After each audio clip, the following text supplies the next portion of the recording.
প্রত্যেকটি মানুষ নিজ নিজ জীবনে দুঃখে কষ্টে সময় কাটাচ্ছে।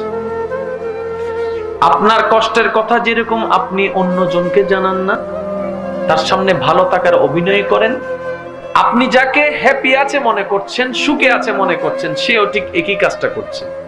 আপনার দৃষ্টিতে যে সুখী, তার দৃষ্টিতে আবার আপনি সুখী। যার যার জায়গায় সবাই কষ্টে আছে। মনে রাখবেন, জীবন যুদ্ধের ময়দান। প্রত্যেকটি মানুষ হচ্ছে সেই যুদ্ধের ময়দানের এক একজন নির্ভীক সৈনিক। আর সৈনিক কখনো পালায় আসে না, সৈনিক কখনো যুদ্ধের ময়দান থেকে পালায় আসে না।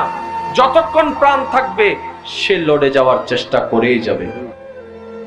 আজকে থেকে 4-5 বছর আগেও আমাদের জীবনে কষ্ট দুঃখ ছিল কি ছিল না? টেনশন ছিল কি ছিল না? একটু ঠান্ডা মাথায় চিন্তা করে বলুন তো, 4-5 বছর আগে ঠিক এই মাসে এই তারিখে আপনার যে কষ্টটা ছিল, যে পরিমাণ, যে টেনশনটা ছিল, যে পরিমাণ, বর্তমানে কি সেটা আছে?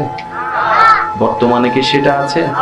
মনে রাখবেন, পানির স্রোত প্রবাহমান, জীবন প্রবাহমান। কোনো কষ্ট স্থায়ী নয়। সময়কে সময় দিন, সময়ও আপনাকে উত্তম সময় এনে দিবে। বিপদে দুঃখে কষ্টে পেরেশানিতে মন ছোট করা চলবে না। মনে রাখবেন, প্রতিটি বিপদ আমাদের জন্য আরেক ধাপ সামনে এগিয়ে যাওয়ার এক একটা সিঁড়ি। আল্লাহর রহমতের উপর ভরসা করে চলতে থাকুন। মনকে প্রসন্ন রাখুন, মনকে প্রশান্তি রাখুন। বলবেন, আমার আল্লাহ যখন যা করবে দেখা যাবে, সেটাই আমার জন্য ভালো হবে। বান্দা হিসেবে আল্লাহর সন্তুষ্টির উপর নিজেকে সন্তুষ্টি রাখতে পারার নামেই হচ্ছে বান্দার কাজ।